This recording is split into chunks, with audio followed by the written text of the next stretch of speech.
Bismillahirrahmanirrahim. Assalamualaikum warahmatullahi wabarakatuh. Yang non-muslim, saya mengucapkan selamat pagi dan salam sejahtera. Tabi pun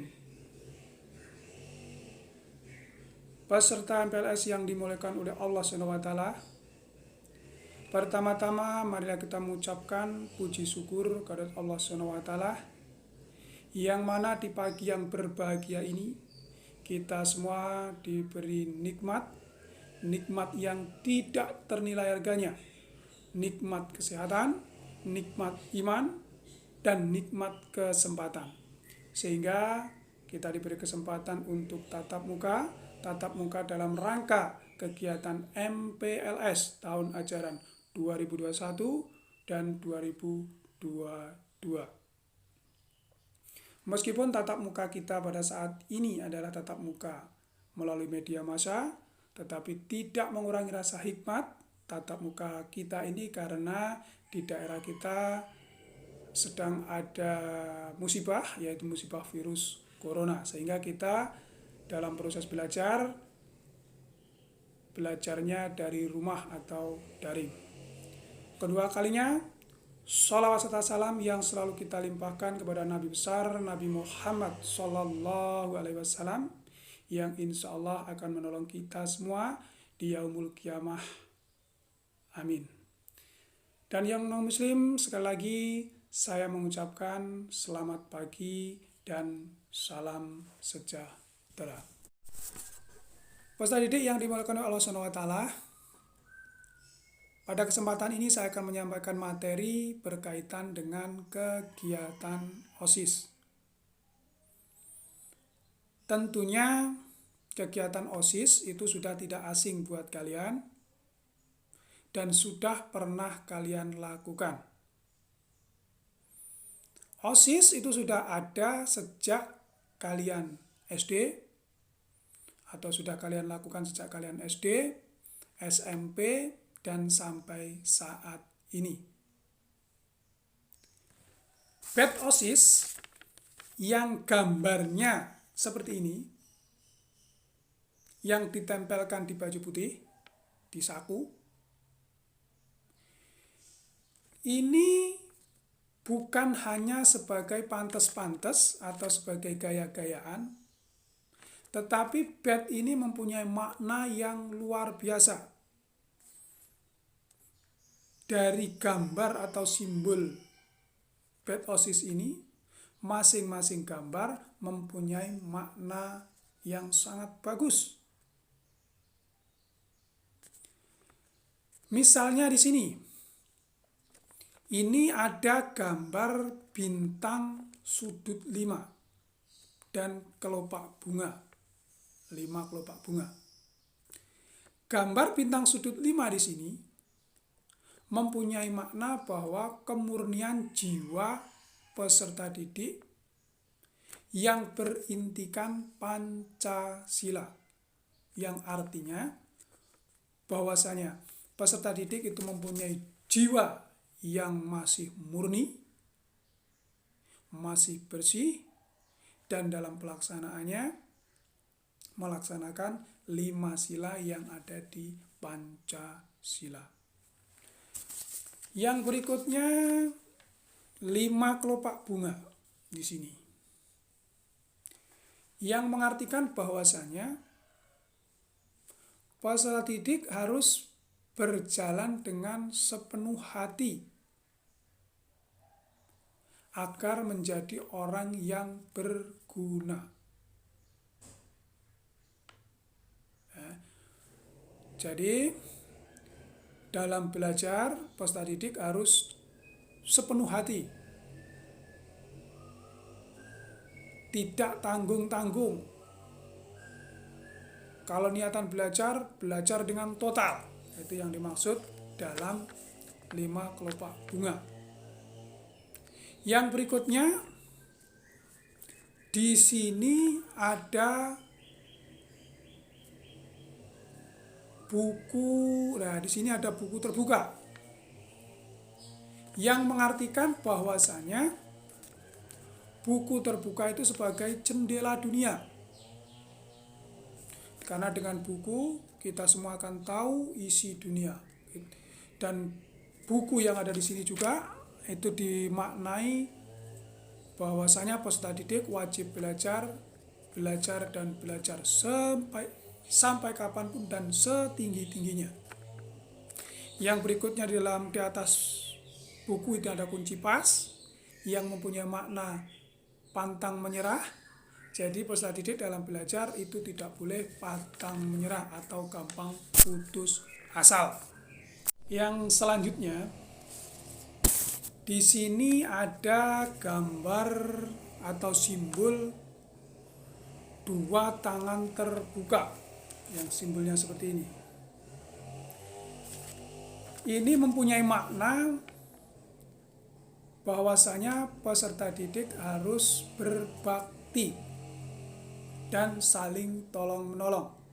Berbakti pada orang tua, berbakti kepada sekolah, kepada lingkungan, dan kepada negara. Yang saling tolong-menolong harus saling tolong-menolong antar sesama, tetapi tolong-menolong dalam hal yang benar. Jangan tolong-menolong ketika kalian pada saat ujian semester. Ya, kalau tolong-menolong pada saat ujian semester, itu tolong-menolong yang kurang pas. Yang berikutnya di sini ada biduk.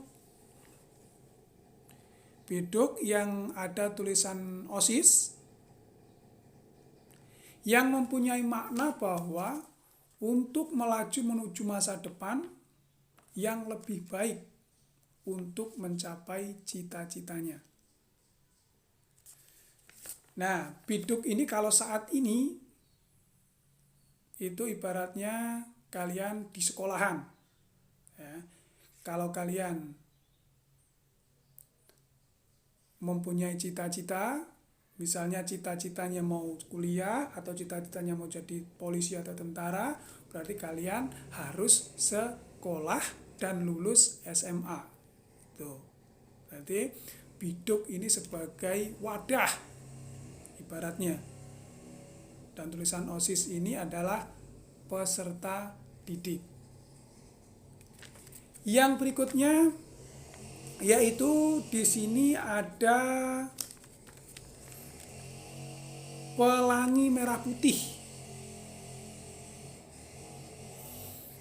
Pelangi merah putih yang mempunyai makna cita-cita, ya, menunjukkan tujuan cita-cita. Jadi semua peserta didik wajib memiliki cita-cita. Yang berikutnya ada gambar atau lambang padi dan kapas di sini. Ini mempunyai makna bahwasanya negara Indonesia adalah negara yang sejahtera, negara yang kaya raya, ya, negara yang kaya raya dalam bentuk apapun, dalam hal material ataupun spiritual. Ya, negara yang makmur, itulah Indonesia. Yang berikutnya di lambang padi ini jumlahnya ada 17. Terus di sini ada lipatan pita, ini ada lipatan pita. Lipatan pita ini jumlahnya 8. Terus gambar kapas ini ada 4 buah kapas dan 5 daun kapas, yang mengartikan bahwasanya Indonesia merdeka itu tanggal 17 bulan Agustus tahun 1945. Lanjut, yang berikutnya adalah warna kuning yang ada di dalam ini.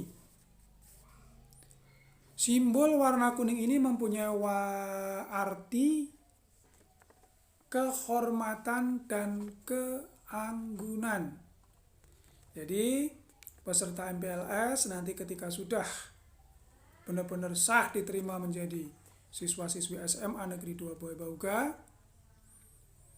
maka harus bertingkah laku yang sewajarnya biar kehormatannya tetap terjaga dan perilaku yang anggun. Terus ada warna coklat di sini. Warna coklat itu menggambarkan warna tanah Indonesia. Dan yang wajib peserta didik tunjukkan,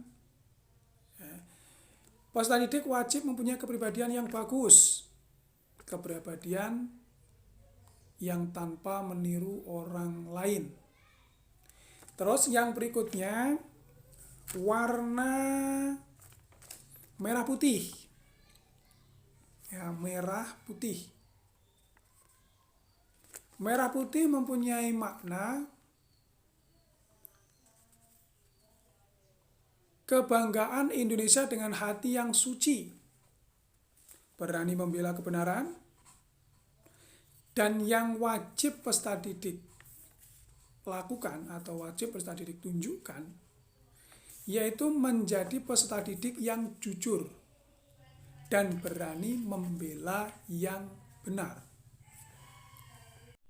Kegiatan OSIS di SMA Negeri 2 Buah Bauga tentunya tidak jauh beda dengan kegiatan-kegiatan OSIS di sekolahan lain.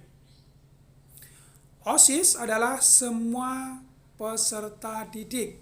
Jadi kalau kegiatan OSIS itu adalah kegiatan semua peserta didik.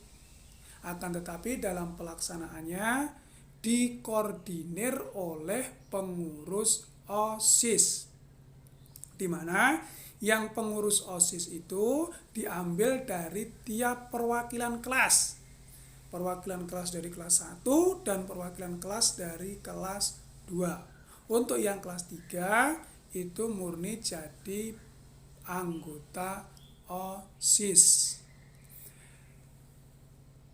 Dalam kegiatan kepengurusan OSIS itu dapat dilihat di struktur organisasi.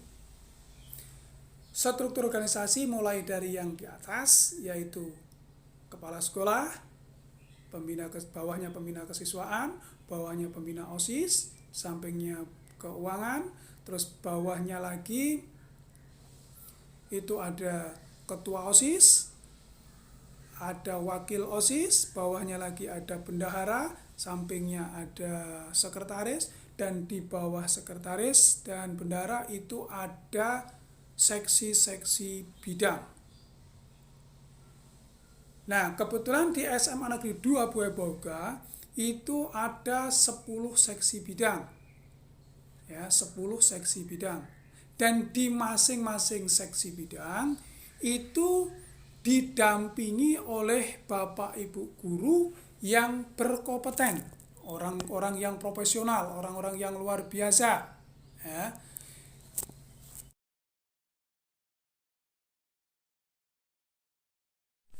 Dari 10 seksi bidang kegiatan kepengurusan OSIS, salah satunya adalah seksi bidang keagamaan, di mana seksi bidang keagamaan itu bertanggung jawab sepenuhnya bahwasanya semua peserta didik wajib melaksanakan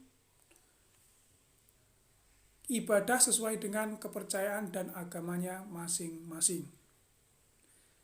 Selain itu, pengurus OSIS bagian keagamaan juga bisa membuat program, misalnya peringatan hari-hari besar keagamaan. Yang kedua, berkaitan dengan seksi bidang budi pekerti dan kegiatan sosial. Seksi budi pekerti ini dapat diterapkan di dalam kegiatan sehari-hari, misalnya penerapan tata tertib sekolah atau mengikuti aturan tata tertib sekolah, itu termasuk dari kegiatan budi pekerti. Dan juga bagaimana cara bergaul yang benar, itu juga di dalam budi pekerti. Terus yang berikutnya yaitu seksi bidang kesenian.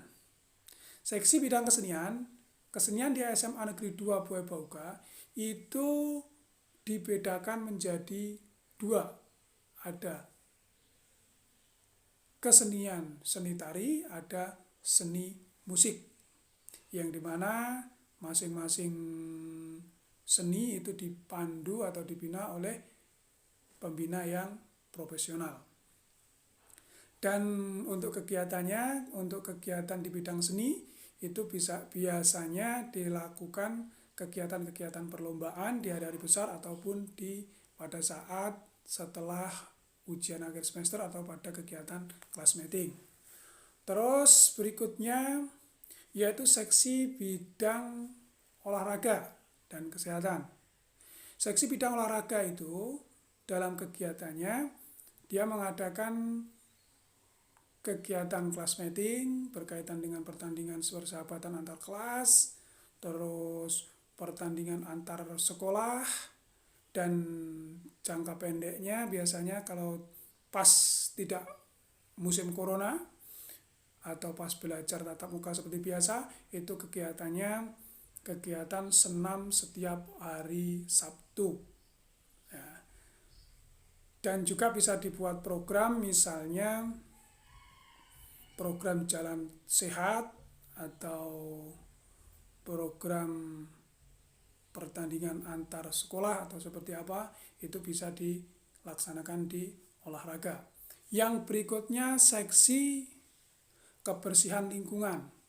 Seksi kebersihan lingkungan itu sebenarnya sangat sederhana tapi sangat dibutuhkan, karena kebersihan lingkungan itu kaitannya dengan kesehatan juga.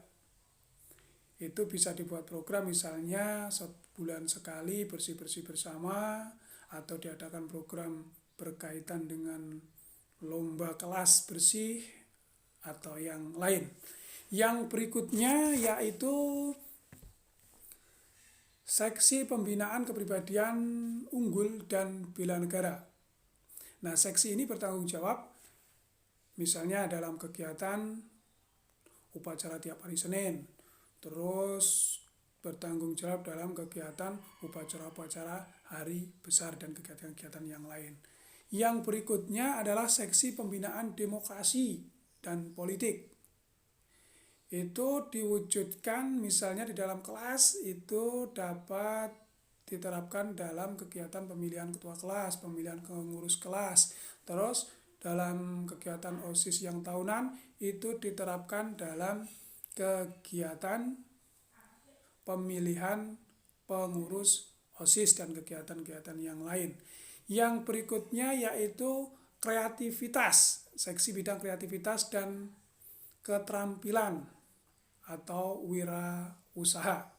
Nah, ini bisa dibentuk kegiatan misalnya setahun sekali atau satu semester, dibentuk kegiatan bazar sekolah.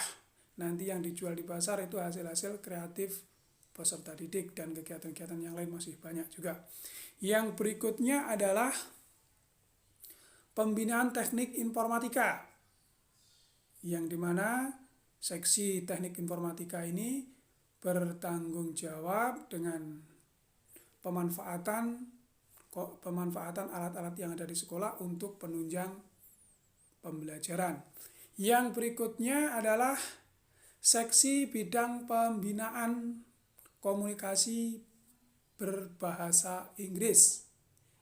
Mau tidak mau, suka tidak suka, bahasa Inggris itu memang dibutuhkan, ya. Jadi diadakan wadah untuk komunikasi berbahasa Inggris, dan nanti ketika ada lomba-lomba tinggal mengambil orang-orangnya yang sudah dibina.